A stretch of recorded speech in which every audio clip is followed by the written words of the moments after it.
Welcome to No Apologies on Beck, where we are unafraid to speak the truth. I am your host, Rick Becker, our co-host, Lori Hintz. Thank you very much. Good to be here. We've got some interesting stuff to talk about We're tonight. talking mutations today. Mutations and COVID, no less. I mean, shocking. That comes up again, but it's everywhere. Everyone's lulled into a sense of the vaccines here, the curve is going down, and now mutations. Yeah. Well, like we needed anything else. You know what? Just that word should strike fear into people, and I guess that's the goal. So. Right. So this is coming out of the United Kingdom, Great Britain, and what they have found is there's a new spike in cases, and they're finding that the new spike is because of a mutation in the virus itself, which that throws up red flags for me. What kind of mutation? Exactly. And it turns out it's a mutation of the spike protein. Right. They titled it, the scientists have named it VUI-2020-12/01. Clever name, but VUI, I don't know why.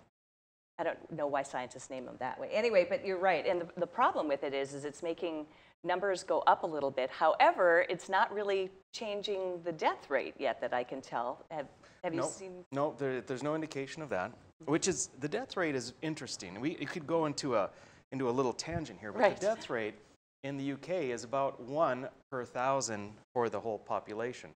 And that's the same death rate as in the United States. And we've been hearing, at least leading up to the election, I guess we haven't been hearing it much since, we've been hearing about how badly the United States is, how embarrassing it is to be in the United States with their lack of consistent national shutdowns and so forth.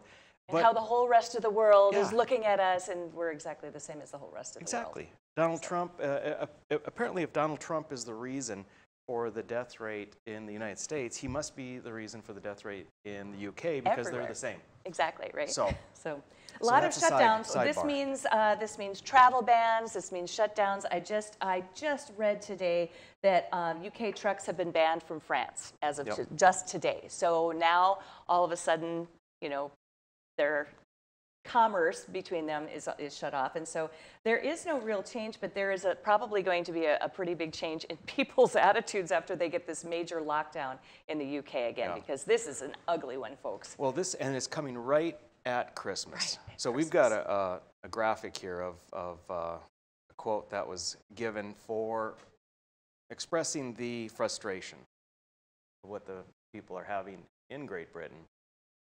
Lockdowns and increasingly severe tiered restrictions have failed in their goal of slowing the transmission of COVID, and now the government is expecting people to sacrifice the chance to share Christmas with family, friends, and loved ones just a few days after promising the opposite. That is a real problem. That's a PR nightmare is what that is right there. Absolutely. And they're talking about, you know, you literally can't even be there with your family. And then this.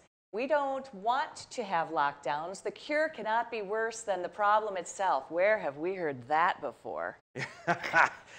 On this program. A few times maybe. Well, what we're seeing here is the same thing that we've been seeing state after state.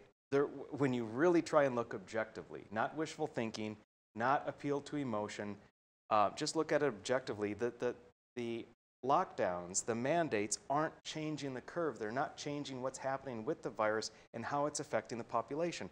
The United Kingdom has put in severe restriction after severe restriction. They have similar curves to other places, and now they're having a new curve with a new virus. So in North Dakota, we of course have our color wheel, or our little color section.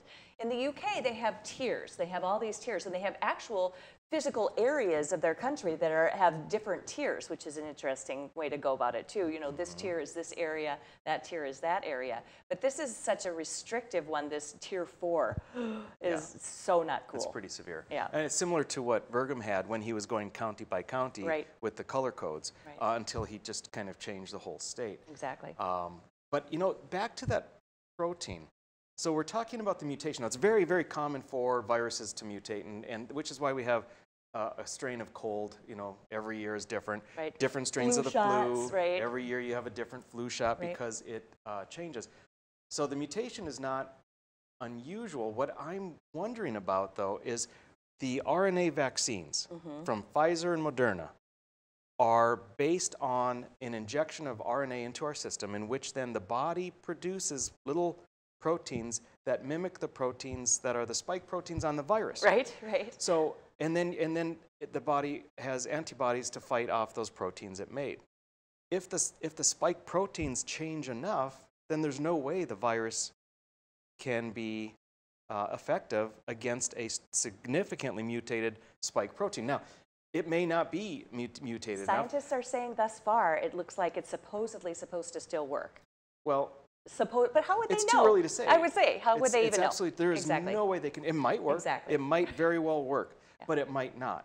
And what they're doing is just kind of hedging their bets. And I've seen where they did say, well, there's no reason to believe it won't work, but they've also said, we have not found findings contrary to. So, well, sure you haven't, because enough time hasn't passed yet. Right. Far too early. So retailers in the UK said last night that they are staring into the abyss. Can you imagine that sounds like something a retailer would say? Is staring into the abyss after the imposition of these new rules. The week before Christmas too. Like, that's not a really big retail week. Of course, it's huge for them. And so they're looking at that. Businesses criticized the decision and suggested that thousands of jobs could be lost due to the measures. I don't doubt that in the least. I'm certain that they could, and they'll probably see that in the UK. Yeah, absolutely. One thing I want to point out, our second graphic where it said the cure cannot be worse than the problem itself, that's from President Trump. Right. That's a quote from Trump. Right. And I'm glad that his quotes are something we can stand on, right. And they're meaningful, and that he maintains a positive presence. Well, he's exactly right about that. Absolutely. Too. The problem is that all of the outside ancillary collateral damage that happens because of these onerous rules, at some point you've got to acknowledge them. You just have to look at them and say, okay, this is making things far worse for everybody. How many times have we said there's suicides, there's domestic violence? I mean, we go through the litany all the time, and it's so frustrating because it's brutal. I mean, it's absolutely brutal. I really feel bad for the folks in the UK right now. I do. It would be misery. I do as well. However, it's probably coming here, because the mentality of our leaders has been the same as those in the UK, and that is that you have to do something. Throw something at the wall, see what sticks. Unfortunately, each of these things you throw at the wall is a restriction, and it harms people, as you've said, psychologically, economically, morally. It harms people, and their take is they're not really seeing that component of it. All they're seeing is, well, it could be working, we don't know, but it's better to do something than nothing because of the political optics of it. Okay, folks, he just did it again. He just made another prediction. So now you have heard the Becker say in advance that it's probably coming to the United States. So yeah, we'll follow that up later because I know you're probably right. Well, yeah, I'll stand on that one. Okay, good choice. Walter Williams, you recall in one of our shows, because he recently passed, in one of our shows we sort of paid tribute to him. Fantastic, fantastic author. I think one of the things he said, and it was in a column on December 9th. Wow, right before he passed away. Wasn't the 11th that he died? Oh my goodness. So he said, one of the first lessons in an economics class is that every action has a cost. That's in stark contrast to lessons in the political arena where politicians virtually ignore cost and talk about benefits and free stuff. If we look only at the benefits of an action, policy, or program, then we will do anything. That is so He's exactly right. True. That is so true. It sounds very Bastiat to me. Well, and you're exactly right there. So I think I'm concerned about we need to see what's going to happen with the vaccine. I'm not predicting that the vaccine won't be good, but I think that it is reasonable to be concerned that it may not be good. Just because of the protein factor of because of the RNA vaccines anyway. Vaccine. Yeah, that's right too. And herd immunity could be delayed too. Sure. That's great.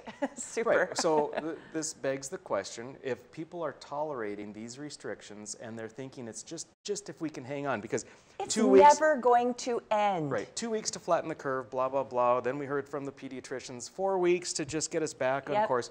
Well, until a mutation comes along, and now, so is this how you want to live life forever? Forever. I mean, you have to draw a line in the sand sometime, and I think now's the time, folks. 100% agree. No, you're right. There's just no end in sight, and they've obviously perfected the art of kicking the can down the road because we're all going with it. So. Well, Not all of us will. That's true. You and I are not. That is all true. We are going to be back in just a couple of minutes. We've got a great guest for you, Leanne Harner with Cottage Food Freedom. Can't wait. Looking forward. Join us in just a moment.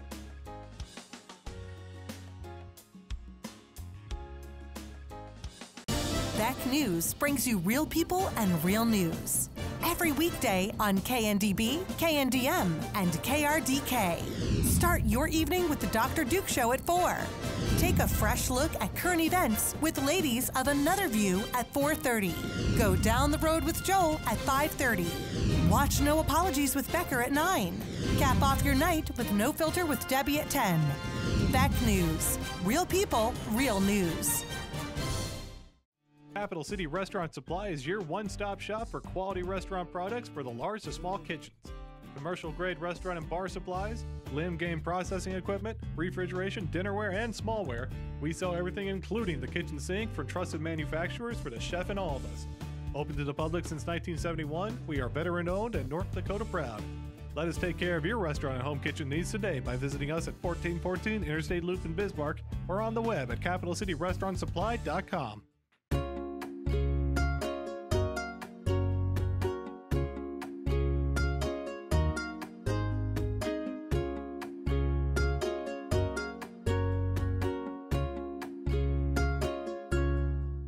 Hi, I'm Dennis Haugen, along with my sons Andy and Mike, and we're showing our support for wind energy in North Dakota.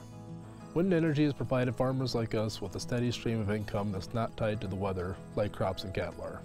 Another bonus is that wind farm owners are required to maintain the roads leading up to the turbines. Because of that, oftentimes these roads are the best in the county. Wind energy is good for landowners, it's good for the land, it's good for our economy, and it's good for North Dakota. For the greatest selection and full menu offering is the Four Seasons Restaurant and Ice Cream Parlor in Garrison. Succulent sandwiches, big breakfasts served all day, and delicious desserts. Easy access in and out for campers and RVs. The Four Seasons Restaurant at the top of Main Street, Garrison.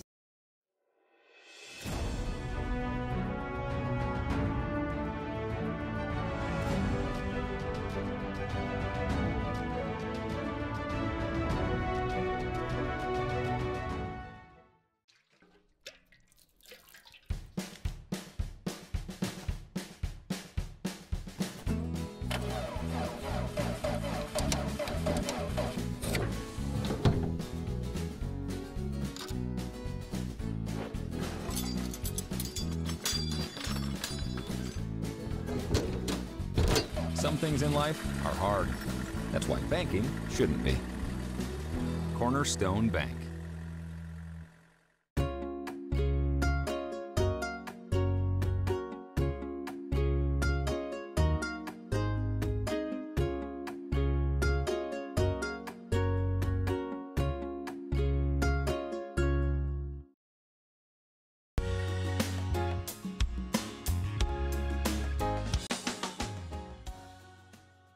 Welcome back to No Apologies on Beck. We have an amazing guest with us, Leanne Harner. Oh my goodness. Yes, welcome. I worked with Leanne on a cottage food industry bill on which I was a co-sponsor back in 2017. And what you have done for food freedom has been amazing. So for our viewers, if you don't mind, can you tell us a little, well, first off, maybe a little bit about yourself.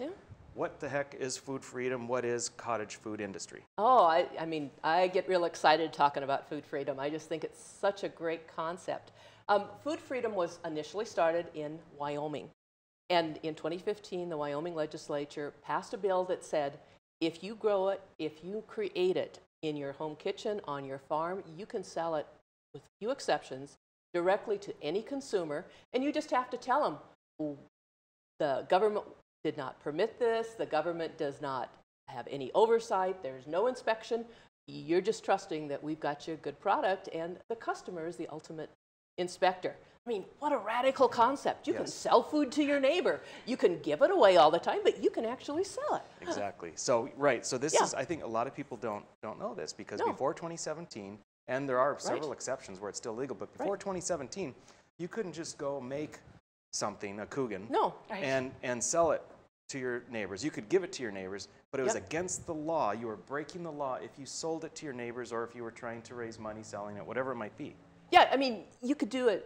You could donate it to a church bake sale or a school bake sale, and everything was fine. But heaven forbid you'd actually make money, because for some reason, if you make money with it, why, you must be trying to poison somebody. What was the rationale? What was their argument against that, Leanne? Their argument was simply that you would be producing too much and you weren't educated, you wouldn't produce it safely, and it was a food safety issue. It was a food safety issue. It's always about, because it doesn't matter if we take away freedoms as long as our safety is increased and guaranteed. That's so true. And this is very much like COVID. It comes where up all the time. COVID doesn't come to bars until 10 o'clock. Right. Yeah. Botulism does not come to food unless you're selling it for money in return. Then there could be botulism. If you just give it to the bake sale, yeah, it probably doesn't have any botulism in it. But if you sell it, that probably creates the botulism. Which, by the way, there haven't been any cases of botulism in this kind of stuff for, I mean, years and years and years. Well, in the last 80 years, there's been, I think, 2 cases where green beans cause botulism.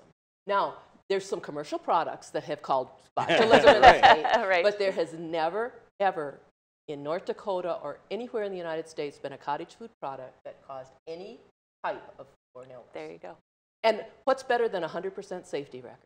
Yeah. And yet they want to regulate it. So that's how we got started. And what's better than buying directly from the person who made it or grew it? They would have no reason to want to have anything wrong with it. No. If you're selling it, you would have absolutely no motivation to sell something that was subpar. And it's silly. And the big, I mean, the big impetus for this is you cannot ship it. You can't send it across state lines. You have to hand it to the person that's actually going to use it. So they can't sell it either. They can use it for their family, but you're the end user. You see the end user, and when you do that with a smile and a handshake, you absolutely don't want to make anybody sick. I mean, that would be the last thing. That would be the last thing that anybody would. Exactly. And especially when you're selling at a farmer's market and you get to know their families and they bring their spouse and you know, you have treats for the kids or whatever. I mean, there's a real relationship there. Yes. They're an extended family. So we'll talk about this 17 bill, this 2017 bill. I want to hear about that. So the 2017 bill in North Dakota basically did what Wyoming did. It had 2 exceptions. Red meat had to be inspected, and we continued with the meat inspection process, which is fundamental to the state. And then secondly, you cannot sell raw milk products directly, so no raw dairy as such. That law remained unchanged. And otherwise, why the 2017 law said any food or drink that you produce, you can sell. If it was refrigerated, you know, it had to be kept cold, but you know, as long as you put a label on it that said this was not made in a kitchen that was inspected by a state or local health district, you're good to go. Golden. Right. Yeah. So pretty simple concept. Luke Simons was the prime sponsor on that bill. I was, again, proud to be one of the co-sponsors. Luke was a strong proponent. He actually would every morning. I remember this. Yeah. Every morning he would come into the legislature with I think it was a mason jar. Right. It was something visible. Right. And he was drinking raw milk. Raw milk. Raw milk from my goats. Because Is that right? Yeah. They were from my goats. I loved it. I mean, too. that was just so That's classic. a good visual. I'm more of a city slicker. I like skim. So that might have been. Yeah, you would really not, because my goat milk at that time was between 6% and 7% butter fat. So really? One of my customers said, "That's not drinking milk, that's sipping milk." Sipping milk. Because it's so thick. Right, but knowing Luke, it was probably not a problem for him. I'd like to use it in a little Coogan or something like that. It's wonderful for that kind so of thing. he every day he drank it to make a point that it's safe. So so that passed. It was an amazing thing. I think it was so good for average citizens who are trying to make a living simply and with as you pointed out, a personal relationship with their clients, with their customers. Yes. Then what happened with the Department of Health between 17 and 19?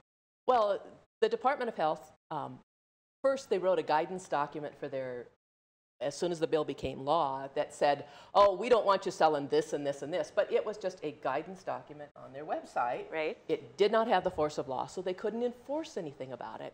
So then in February of 2018, they tried to write rules. A group called the Institute for Justice came in and wrote a letter to the governor, the attorney general, and the health department and said, you know what? These rules fly in the face of what the legislature did, and we sue states because of this. And all of a sudden, the health department pulled back their rules. So we're thinking, okay, this is pretty cool. And then in 2019, we had a senator that decided that he wanted to put a bill in that basically would codify the department's rules and restrict no low-acid foods, no refrigerated foods, all sorts of things. And so we had to fight it again. And you know, the people that are fighting it are all individuals. You know, we're the little guy. There's no paid lobbyists. There's no big funds here. Right. We're just no PAC behind you or anything like that. No, we are just doing this, you know, because we believe in it. And really a lot of freedom fighters and a lot of the people on the forefront are not cottage food producers. They're just people who believe in freedom. Yep. Yeah, and with that 2019 bill, you had strong establishment people that were in support of the bill. It had the cover of being pro-food freedom, and that was how it was being pushed. However, within the bill, there were all sorts of restrictions, and there were a couple of gimmies that were positive, but they were, you know, flanked on both sides with these negatives that were trying to bring in what the health department had wanted the previous year. So that was a hard-fought battle, but we did kill the bill. We killed the bill. And in that, because the health department kept saying, this is about food safety, this is about food safety, in the House Agriculture Committee, I proposed an amendment that said, okay, any cottage food producer has to complete a food safety course and get a certificate that they show at any time. And the health department said, we don't want that amendment. Why don't you want that amendment? Why not? Why not? You know, that's what you're talking about. And they said, nope, we don't want it because if we give a food safety course and someone gets sick, we are liable. Oh, for heaven's sake. Now, they teach food safety courses all the time to commercial operators. Home ec? I mean, Extension Service? They're constantly sending out information about that. That's crazy. All of the local health districts teach food safety courses, and most of our cottage food operators were already taking them, so that was kind of like, it's not going to be a big deal for us. Wow. And the health department specifically killed it. Interesting. Well, we've got about 1 minute left here. So you have been working on this thing, and you keep getting shot down, and you keep coming back and coming back and coming back. So where do we go from here? Well, we finally went to the courts. And after the health department wrote rules in 2019, despite overwhelming opposition on everything, January 1st, 2020, we had new rules. The Institute for Justice came in and sued, and in December we got a ruling from the court that said I'm gonna hold you there. I don't want to, because we're going to come to the next segment. I want to hear all about it, all about it, because this was a huge victory. Huge victory. And we need to parade that for at least 10 minutes in our next segment. That sounds good to me. Yes. All right. We will be back with Leanne for another segment. Couple minutes. Hang tight.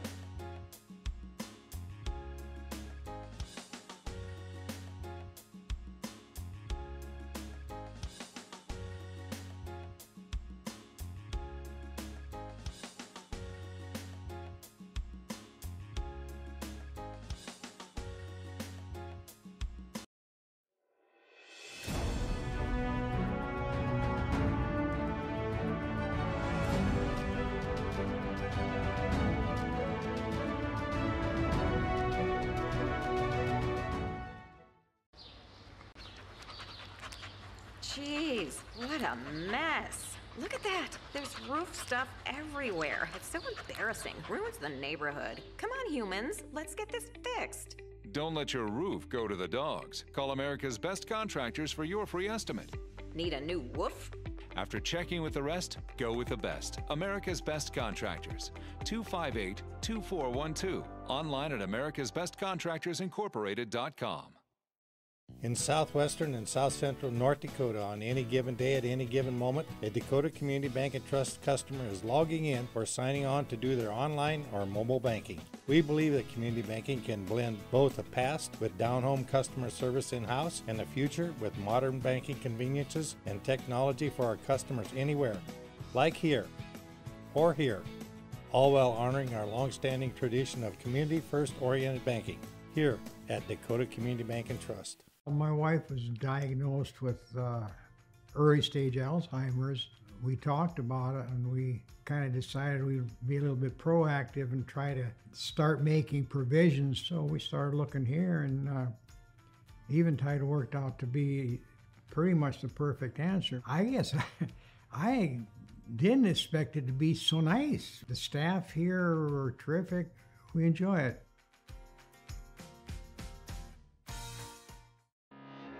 They say when the going gets tough, the tough get going. At OK Tire, we're here to keep you going. From Firestone tires and replacements to retreads and even Firestone tracks, we have you covered. Our certified Firestone experts are ready to get you back up and running, no matter if you're on site or in the field, saving you time and money. OK Tire, we keep the tough going.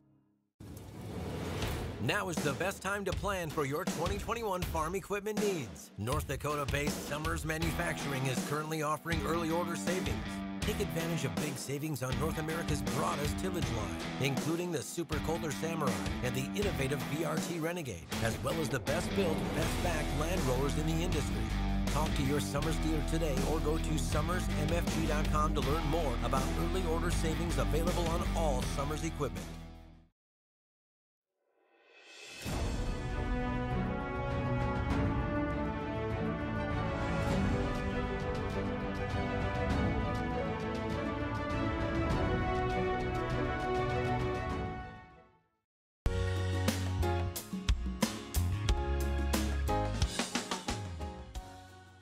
Welcome back to No Apologies on Beck, your after-hours oasis of sanity. We are back with our wonderful guest, Leanne Harner.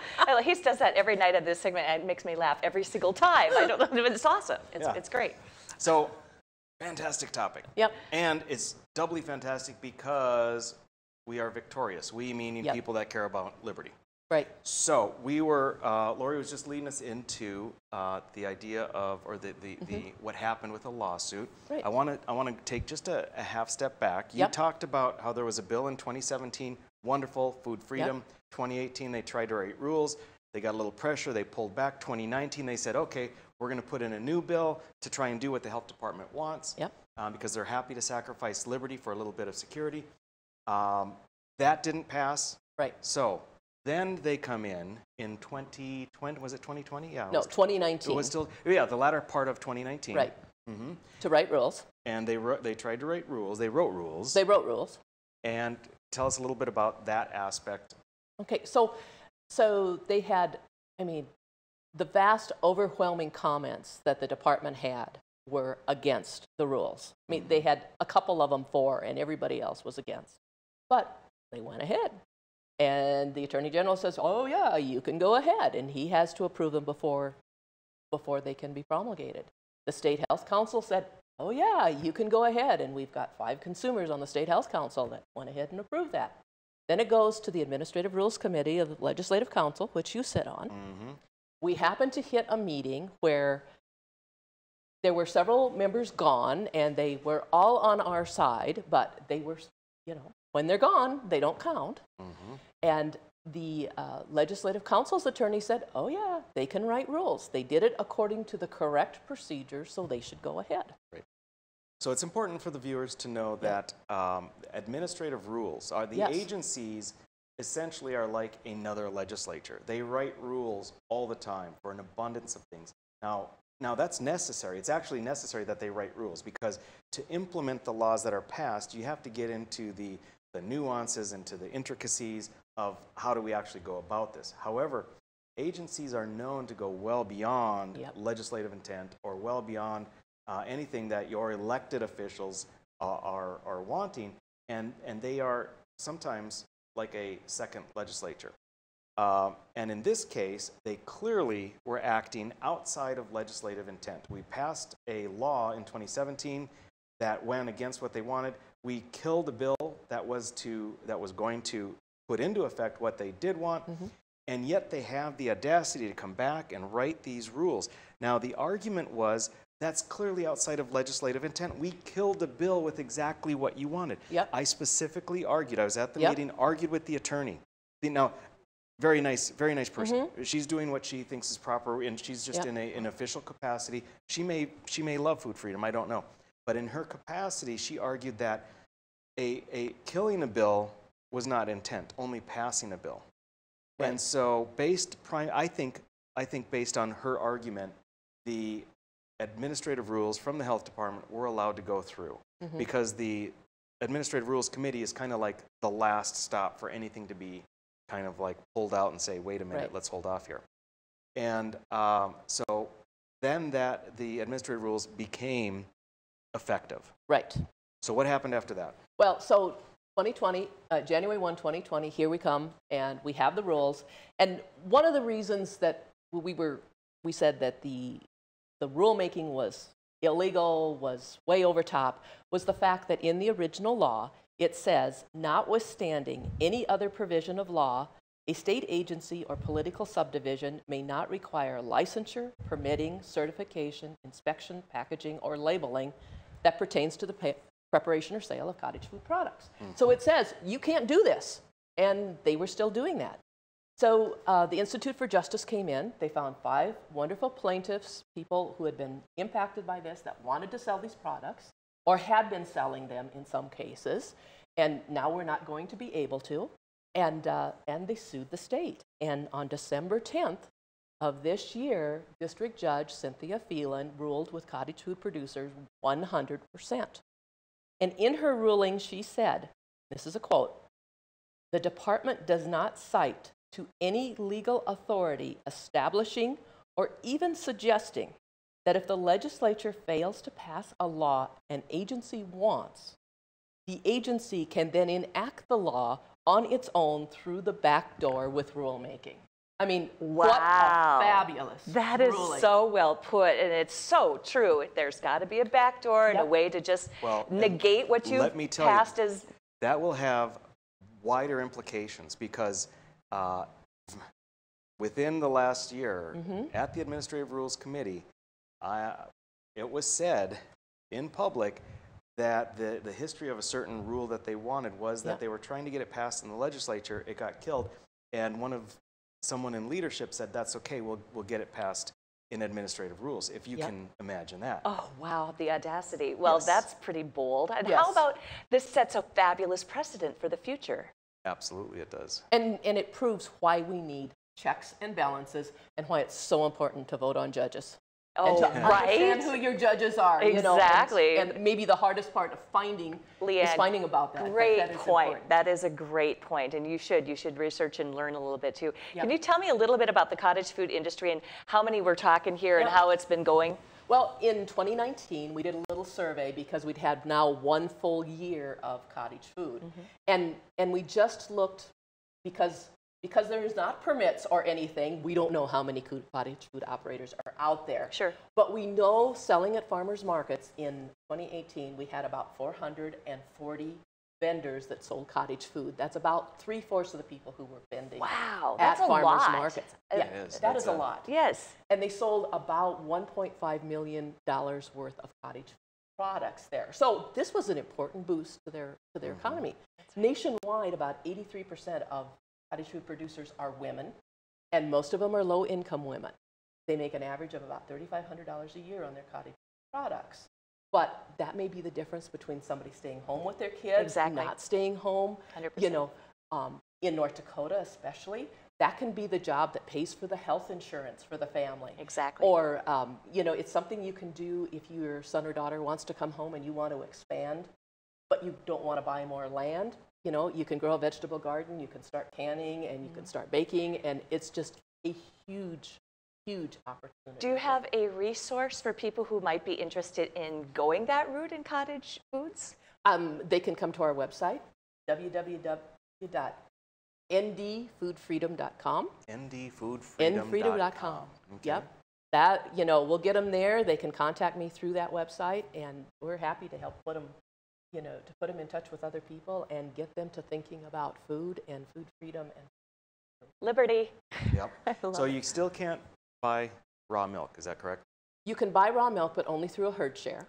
Through herd share. Okay. Through a herd share. So you buy a share in the animal, and then you pay a monthly or a weekly boarding fee, and you get the milk. And you know, it's a workaround, but because the consumer is buying into that animal, again, there's no government involvement with it. It's directly producer to consumer. Can you do herd share with meat? We haven't, no, we don't formally have that agreement to do herd share with meat, but they are doing it in Wyoming now. So I'm hoping somebody is going to put a bill in about it. Maybe Representative Simons. Maybe he will. I know, we just called him out right there and just named him. All right, so in our last minute, let's talk a little bit about some of the items that people will find in cottage foods, because you've talked about meat and dairy items, but what other things? Well, yeah, and meat and dairy are kind of separate, off the table there. But, correct. You know, you will find kuchen, you will find lefse, you will find every kind of pie and family dessert. You'll find all sorts of canned goods, jams and jellies. And then you get into the really creative stuff where there's a person that has a salt business, and she makes flavored salts. Fantastic. Now, she's been doing this for just a few months, and she's already made an agreement with a commercial kitchen, and she's starting to ship her salts out of state because of what's going on. That's great. We have people who start off baking cakes in their home, and now they have commercial bakeries. But they proved their product and got their following through cottage food.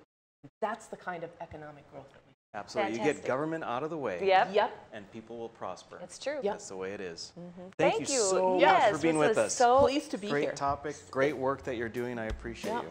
Well, thank you, and we appreciate what you guys are doing here. This feeds into us. Yeah, Stick with us. We're going to be back in a couple minutes. Brain food. Brain food.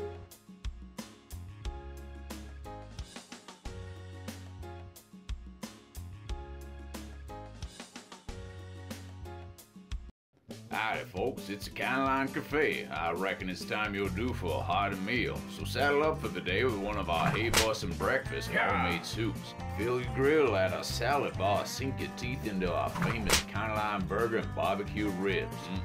Top it off with spoon-rattling pie with a calm roll that's sure to put a smile on even the toughest outlaws. Shake the dirt off the boots each night and warm up with the game. Tell them about it, Stacy. I can't wait to see you at the county line.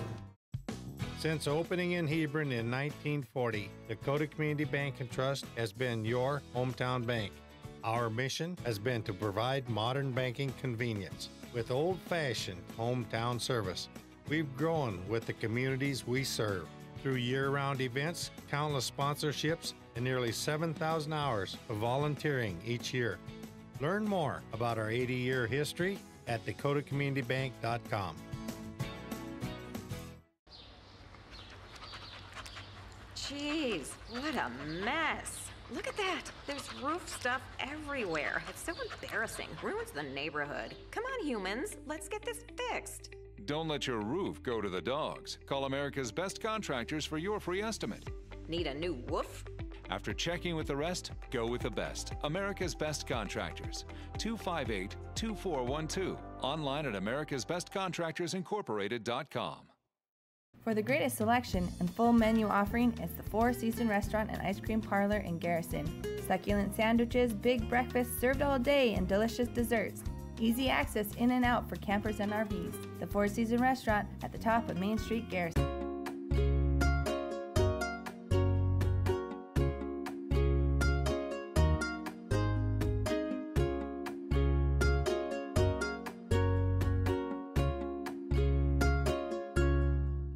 Are you a thrill seeker, sightseer, or day tripper? The Ford Bronco Sport SUV is built for you. Four Bears Casino is giving away a 2021 Ford Bronco Sport loaded with a ton of interior space, safari-style roof, smooth suspension for any terrain, and easy-to-clean surfaces. Qualify now just by playing your favorite slots at Four Bears Casino. Double points on Sundays. Also get in on Super Senior Wednesdays, slot turning Thursdays, and hot seats on Wednesdays and Thursdays. Spin into Four Bears Casino and Lodge for chances to win.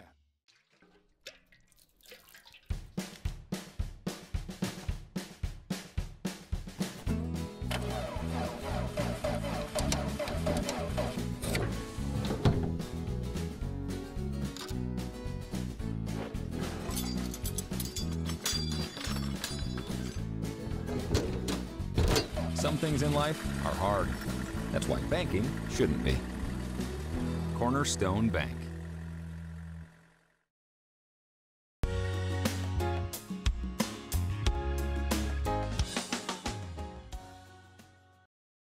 Welcome back to No Apologies on Beck. It is time for one of our favorite segments, Brain Food. Nutrition for your brain. Some of you may call it trivia, but then you're boring. This is Brain Food.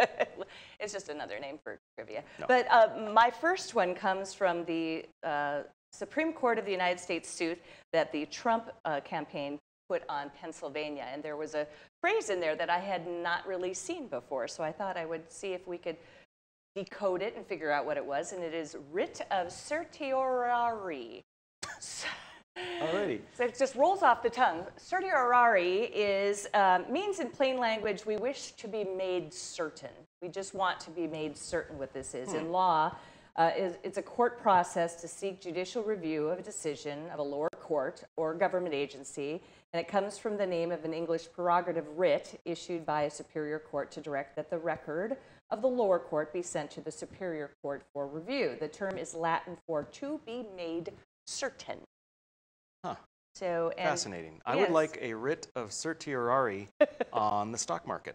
Right. Good luck instance. on that. No, it is. It's an interesting term, and it was in the actual SCOTUS suit, and so I thought I would bring that up today.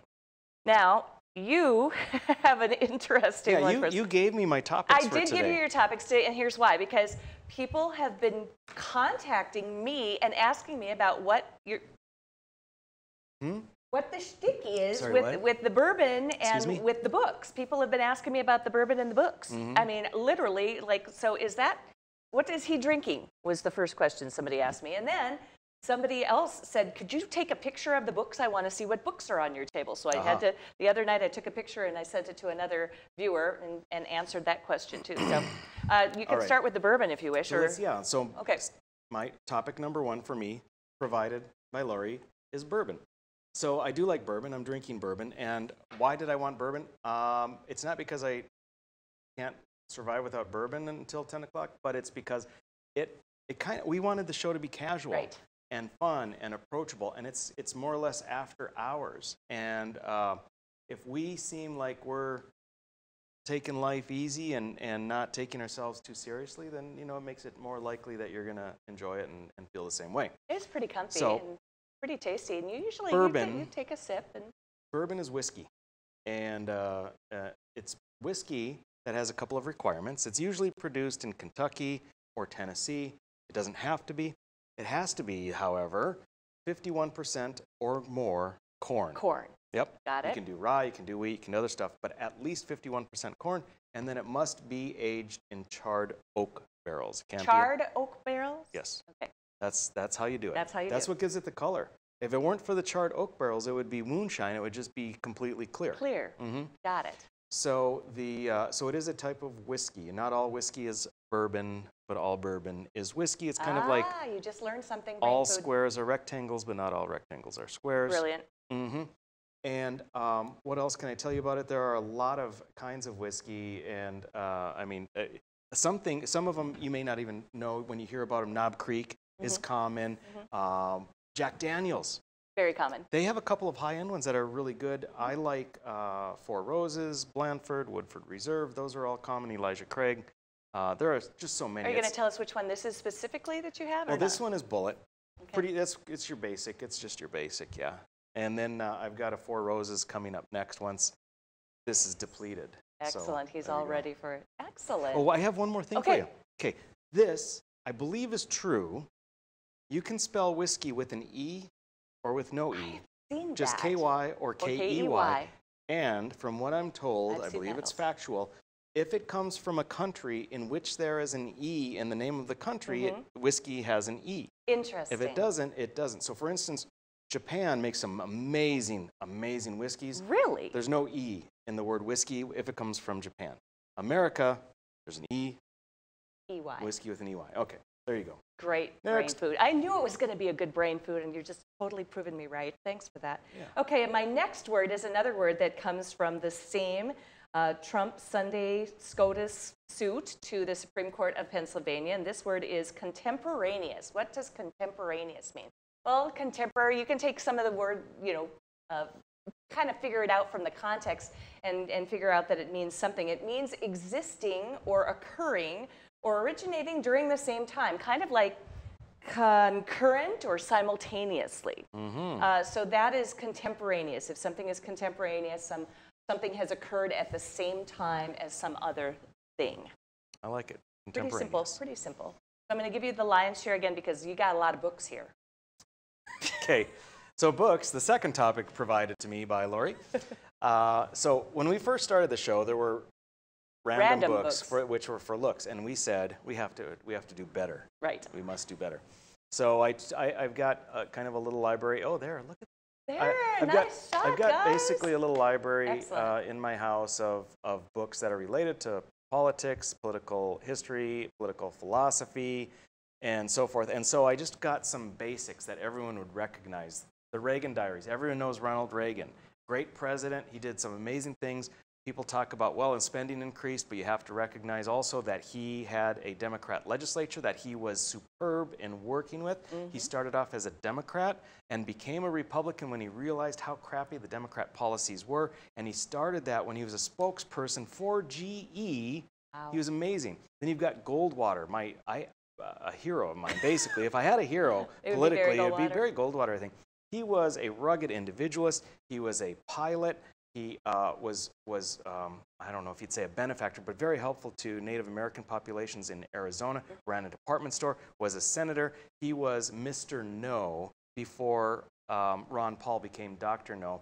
Always stood for principle, amazing gentleman, so much more. Ayn Rand wrote Atlas Shrugged. Atlas Shrugged I read as a freshman in college. Atlas Shrugged is, I think, the most widely read book outside of the Bible. Wow. Yes, very, very influential. Not super fun reading, but extremely influential. And I tell you, if you haven't read it yet, do it.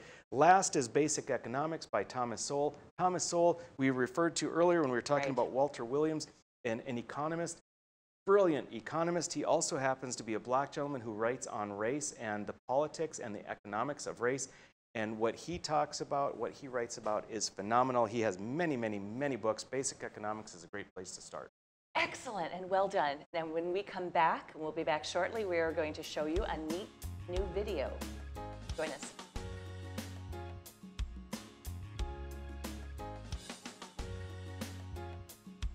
Howdy folks, it's the County Line Cafe. I reckon it's time you're due for a hearty meal. So saddle up for the day with one of our Hey Bossin' breakfast homemade soups. Fill your grill at a salad bar, sink your teeth into our famous County Line burger and barbecue ribs. Top it off with spoon rattling pie with a comb roll that's sure to put a smile on even the toughest outlaws. Shake the dirt off the boots each night and warm up with the gang. Tell them about it, Stacy. I can't wait to see you at the County Line. Hi, I'm Dennis Haugen, along with my sons Andy and Mike, and we're showing our support for wind energy in North Dakota. Wind energy has provided farmers like us with a steady stream of income that's not tied to the weather like crops and cattle are. Another bonus is that wind farm owners are required to maintain the roads leading up to the turbines. Because of that, oftentimes these roads are the best in the county. Wind energy is good for landowners, it's good for the land, it's good for our economy, and it's good for North Dakota. Capital City Restaurant Supply is your one-stop shop for quality restaurant products for the large to small kitchens. Commercial-grade restaurant and bar supplies, limb game processing equipment, refrigeration, dinnerware, and smallware. We sell everything including the kitchen sink for trusted manufacturers for the chef and all of us. Open to the public since 1971, we are veteran-owned and North Dakota proud. Let us take care of your restaurant and home kitchen needs today by visiting us at 1414 Interstate Loop in Bismarck or on the web at capitalcityrestaurantsupply.com. My wife was diagnosed with early stage Alzheimer's. We talked about it and we kind of decided we'd be a little bit proactive and try to start making provisions. So we started looking here, and Eventide worked out to be pretty much the perfect answer. I guess I didn't expect it to be so nice. The staff here are terrific. We enjoy it.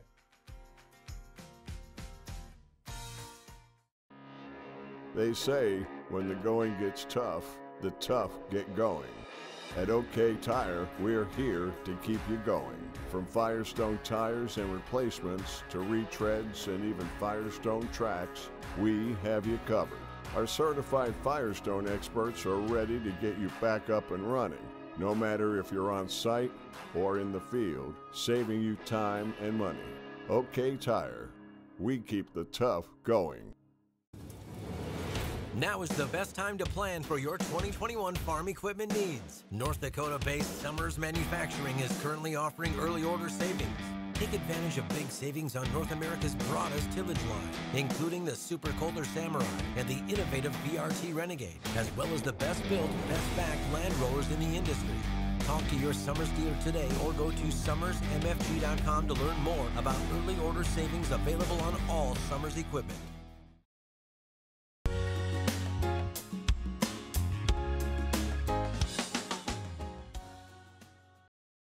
Welcome back to No Apologies on Beck, our final segment for tonight. Thank you for hanging with us. If you missed the earlier part, you better go back and watch it because it was pretty darn good. Right? Just saying. Yeah, we're going to show you a little video. I love the kind of the backstory behind these videos and how we managed to get them. Somebody contacted us. Yes. Yes, Chris Wasepka is a videographer, and he proposed the idea of just doing some real footage of people who are experiencing what it means to have been affected by these executive orders with regard to COVID. And last week we saw a video from the folks with Fat Fish Brewing in Dickinson. And he's got another one for us that we're going to show tonight. So let's go ahead and roll it.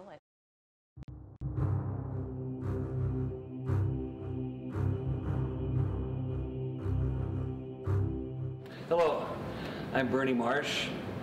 My wife Paulette and I have owned the Bernie's Esquire Club here in downtown Dickinson since 1987. So that's 33 years, I believe. And we've gone through 2 busts, oil busts. And I'll tell you what, this Corona restrictions are probably hurting us more than the money that we lost. You know, it's a family business. We have 8 children, and they have all worked for us at some point or other. Right now, I have 2 children that are working for me, and it's tough to see them have to struggle. You know, cutting on their tips. It cuts on our blackjack and our gaming. Those people depend on tips. We've got coin-op people in here with darts and pool and jukebox, and their income is down because of the restricted time.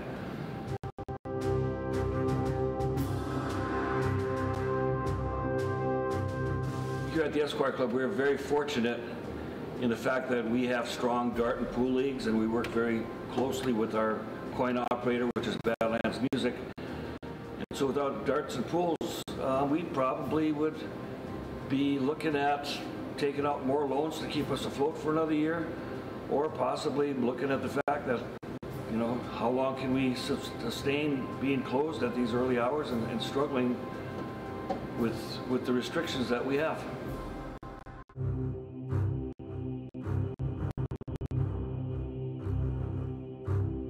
I grew up feeling that you have to work for what you have. And so my family, my children were raised that way. My wife, that's the same belief she has. And so we are a part of the community. We've been downtown in downtown Dickinson on the corner from the post office for, the bar's been here since 1952. We've been here since '87. We're a part of the community, and we see where the struggle is at. On a normal day in my business, it's like 9 or 10 o'clock in the evening that we finally pay our daily bills. And then the rest of it is money to make improvements or whatever we can do with, because there's, even though the bills are paid, there's still other bills that come in. And it's the same thing for my help.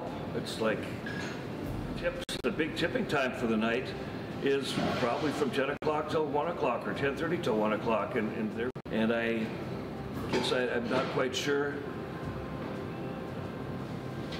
exactly why it's at 10 o'clock. I mean, what's the difference between 10 o'clock and 1 o'clock? And so I really think that picking on people in the hospitality, and I consider it picking on our industry, I don't see where it's going to make a difference on the virus. Now, for the governor and for the commerce and the health people, or whoever's all involved in making the decision on closing us, it's like it's easy for you to make these decisions. There's no pay cut for you. There's nothing difficult. And basically, you know, relax on us. We're not the enemy.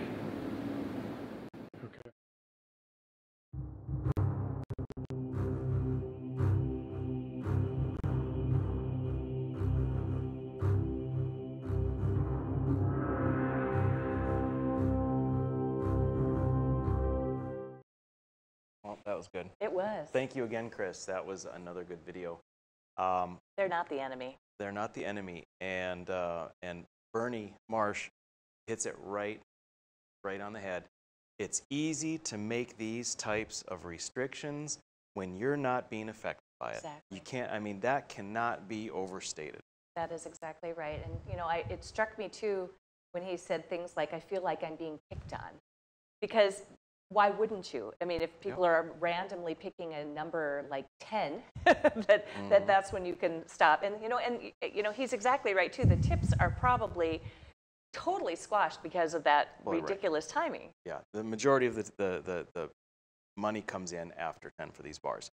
And so it's, well, I hope Bernie does it. He's a character. I've had some interactions with him in the past, years ago, back in the old days.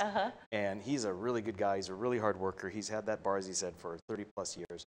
So I hope that he does well. Now, interestingly, you know, I own a couple of bars, and we have been in the news because, you know, we have not necessarily followed all the guidelines because it's important, I think, for my employees to make a living. Right.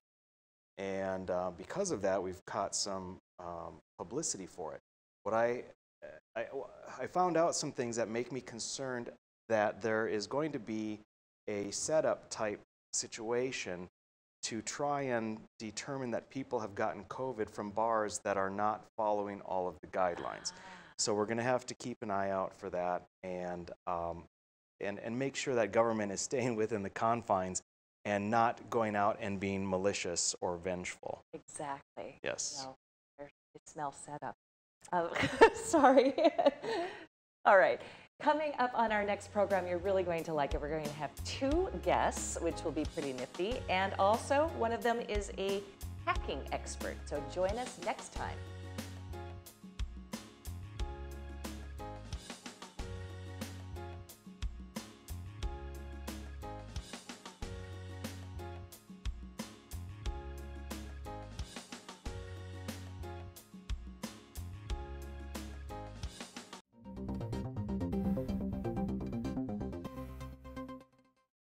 Beck News brings you real people and real news. Every weekday on KNDB, KNDM, and KRDK. Start your evening with the Dr. Duke Show at 4. Take a fresh look at current events with Ladies of Another View at 4:30. Go down the road with Joel at 5:30. Watch No Apologies with Becker at 9. Cap off your night with No Filter with Debbie at 10. Beck News. Real people, real news.